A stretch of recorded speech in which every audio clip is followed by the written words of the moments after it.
Instrument 3.1 Navigation in Arrival Environment. Let's embark on the concept of holding patterns. Picture this. You're flying, and suddenly, there's a clearance limit with no further instructions from air traffic control. That's when you find yourself in a holding pattern. These are assigned for various reasons. Maybe the weather is acting up, or there's a surge in traffic. It could even be after a missed approach. Understanding holding patterns. Now, delving into the details of a holding pattern is essential. You've got the fix, the direction to hold from it, and the airway or route to follow. Understanding the protected airspace of the holding pattern is crucial to avoid issues with terrain or other aircraft. Max airspeeds and distance measuring equipment, instrument flight rules certified GPS. We've set specific maximum holding airspeeds, and additional speed restrictions might pop up on charts with a distinctive icon and speed limit. Enter distance measuring equipment and instrument flight rules certified GPS. They bring a new dimension to holding patterns. Unlike traditional time-based measurements, these patterns operate based on distances in nautical miles. The lengths of the legs are determined by the outbound leg, specified by the controller or procedure chart. Conventional patterns rely on a specified course or radial from a distance measuring equipment station for both inbound and outbound. With GPS procedures, the holding fix becomes a waypoint in the database, and the end of the outbound leg is determined by the along track distance. Challenges and pilot intervention. Here's the catch. Aircrews need to wrap their heads around the Flight Management System, FMS, holding program for their specific aircraft. Sometimes, especially in challenging conditions or high winds, pilots might need to step in to ensure they stay within the protected airspace. Visualizing distances in holding patterns. Visualize. It showcases holding patterns using distances from distance measuring equipment or instrument flight rules certified GPS instead of time. Approach clearance. Hey, so when air traffic control tells you it's time to make your way down, they're giving you the nod to head to a spot where you can start your approach. It's like a green light to go for it. If there's only one way to do it or air traffic control is cool with you picking, they might just say, cleared for approach. But if they want you on a specific path, they'll tell you which one. For instance, they might say, cleared ILS runway 35 right approach. Now, sometimes you're landing on a runway that's not in line with your approach. In that case, they might throw in a circling approach.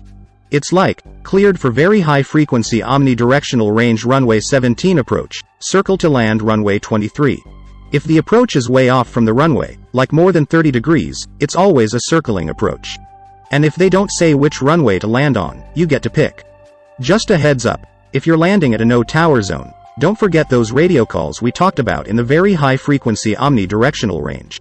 When they give you the nod for an approach but you're not at the holding spot yet, they expect you to head to that spot first, follow the route they've given you, then hit up the initial approach fix, IAF. If the feeder route to the IAF starts at a fix along your flight route before you hit the holding spot, and they've cleared you for an approach, start that approach via the feeder route. Same deal when you hit the initial approach fix along your route to the holding spot. Oh, and sometimes, they might just point you directly to the initial approach fix by saying something like, direct, or, proceed direct. Even if some part of the approach gear is down, they'll still call it by its regular name. They'll just give you a heads up that something's not working. Present position direct. Now, apart from checking high and low altitude charts for arrivals, these area charts can be handy for keeping your bearings. Especially when air traffic control says you can head to a spot and hang tight, especially at places you're not super familiar with. Let's say you're cruising on V295 heading north to Palm Beach International Airport. You're cruising along, and the controller tells you to head straight to initial approach fix for the instrument landing system approach. No extra transition or chart for the spot between where you are and where you're headed. No set altitude for this part of the trip. Radar vectors to final approach course. When aircraft approach, they are usually guided by radar to intercept the final approach course. This guidance typically occurs at least 2 nautical miles, (nm), outside the approach gate unless specific conditions allow for closer vectors. Under specific weather conditions, such as a reported ceiling at least 500 feet above the minimum vectoring altitude and visibility of at least 3 nm, aircraft may be vectored to intercept the final approach course closer than 2 nm outside the approach gate. Upon the pilot's request, air traffic control might vector an aircraft to intercept the final approach course inside the approach gate but no closer than the final approach fix. For precision approaches, aircraft are vectored at an altitude that aligns with the glide slope or glide path or above the minimum intercept altitude specified on the approach procedure chart.